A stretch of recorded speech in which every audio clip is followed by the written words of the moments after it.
In its latest generation, the Hyundai Verna is an all-new car. From the styling, it is evident that this is the most radically styled Verna ever. In addition to that, it is also the most powerful sedan in its segment.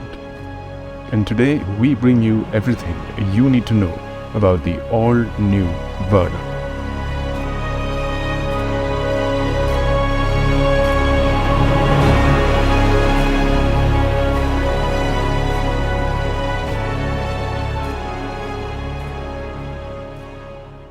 Hello viewers, you join us with the newer and larger Hyundai Verna. They are re-entering this mid-size sedan segment with a larger car, and this is the 1.5-litre turbo GDi engine top-end variant, and we are going to tell you everything you need to know about this car. With the new Verna, Hyundai have gone for a completely redesigned approach for the sedan. For the first time ever, they have a fastback design complemented by an extremely angular and interesting profile with a similarly aerodynamic front. The design is either something you love or you don't like. There's just no middle ground. Highlights on this design include 16-inch black alloy wheels with red calipers and parametric grille designs at the front and at the rear. And like Hyundai's new design language, this car also gets the headlamps integrated into the front bumper.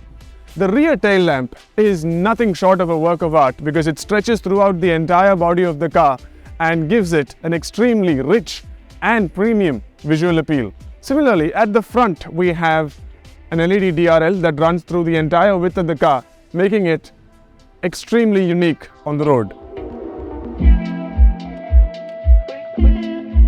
This here is the 1.5 TGDi petrol engine, and it dishes out a whopping 160 horsepower. In this particular car, it comes mated with a 7-speed DCT, which means that this car is capable of going from 0 to 100 kilometers an hour in just 8.1 seconds. This car is also offered with a 1.5-litre MPI engine, and that gets a transmission choice of either a 6-speed manual or IVT, whereas this car gets transmission choices of a 7-speed DCT or a 6-speed manual. The new Hyundai Verna is wider and it is placed in a more premium market, and that means it gets convenient features such as this.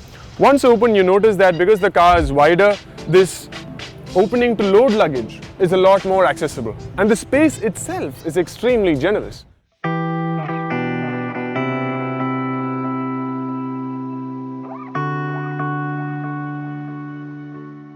Now we come to one of the most important bits of the new Verna.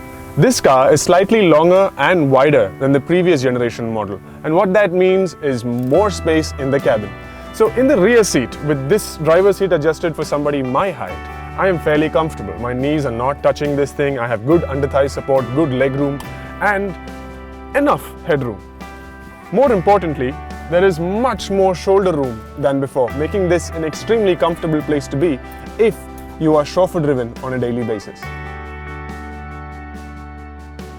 The cabin of the new Verna is refreshed. It is completely new, completely in line with Hyundai's latest design language. What we have here is a curved display that is oriented towards the driver, a 10-inch touchscreen display, an equally exciting and intuitive driver's display. The interesting thing is, Hyundai have lost a lot of clutter in this area by combining two functions into this one panel. With this button, you can change between the air conditioning and the music system. By the way, in the top spec Hyundai Verna, the music system is done by Bose, and it offers crystal clear, epic sound for all of your road trips or endless hours stuck in traffic. The quality in the new Verna is epic because you have good seats, power adjustable driver's seat, and plastic that feels good, soft touch on the dashboard complemented by ambient lighting, and very convenient features including wireless smartphone charging and ventilated seats. Hyundai have also done something extremely radical by taking off the third spoke in the steering wheel. I kind of miss it, but to find out how much, we must drive.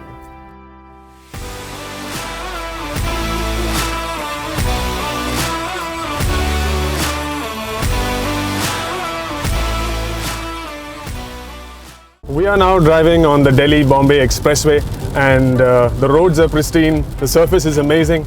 Not the ideal place to test for suspension, but for what it's worth, this car is extremely composed at the speed limit, which is 120 kilometers an hour on this particular stretch of road.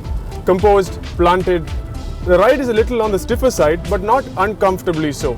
And I've been in the passenger seat, now I'm driving, and the experience is equally enjoyable in both places. The new Hyundai Verna gets 3 driving modes. There's Eco, Normal and Sport. Eco, as the name suggests, is for fuel efficiency, and so far on this highway we've used Normal, which seems to be the right choice if you want to cover long distances comfortably. But for spirited driving, Sport is the mode you need, because then what happens, the steering feedback becomes more positive, the gears are held for longer, upshifts happen much later, and the driving experience simply evolves to a more sporty feeling.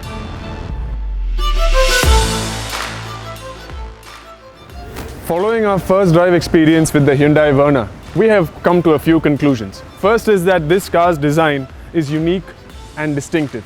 The cabin features the latest in terms of smartphone connectivity and infotainment, in addition to being comfortable. The seats are well padded and the materials used are top-notch. In the second row, since this car is longer and wider than its predecessor, you have more space, be it leg room, knee room, shoulder room or even headroom, even for a tall person like me.